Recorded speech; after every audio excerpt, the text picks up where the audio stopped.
Просто банально исследуя что-то, можно решить проблему у людей. 70-80% загрязнения в городе, в Ижевске конкретно, это выбросы от автотранспорта. Говорят же, география, это не профессия, это стиль жизни. Интересуешься наукой и прогрессивными идеями? В проекте «Наука-наука» мы расскажем о молодых ученых Удмуртии, их исследованиях и достижениях. Мы познакомим вас с лучшими и перспективными, теми, кто знает, как устроен этот мир с научной точки зрения. Меня зовут Алсу, и я ученый.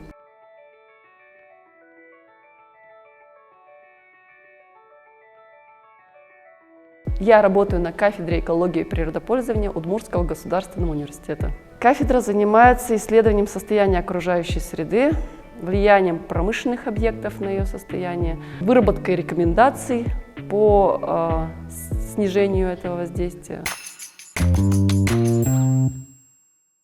С 7 класса я уже знала, что я буду поступать на это направление.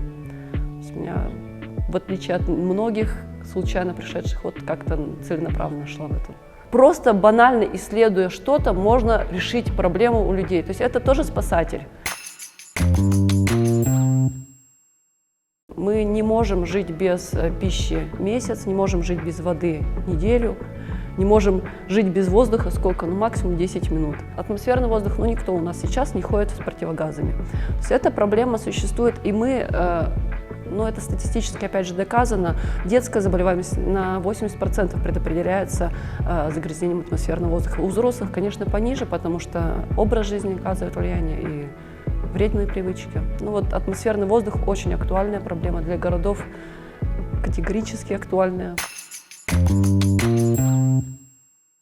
70-80% загрязнения в городе, в Ижевске конкретно, это выбросы от автотранспорта. Это на карте очень хорошо видно. Все, что выше желтого, оранжевого и красного, это уже зона опасности. То есть чем краснее, чем интенсивнее цвет, тем более опасно, тем больше риски. Можно построить карту шумового загрязнения. Эти данные тоже основываются также на интенсивности транспортного потока. Тут интересная такая ситуация, когда само здание попадает в зону загрязнения шумового, но при этом спасает дома, которые находятся внутри, является буфером. То есть иногда даже строительство торгового центра вблизи дорог, оно спасает дома, которые находятся в его шумовой тени. На Байкал мы ездили 2 раза со студентами, в прошлом году как раз ездили 1 раз.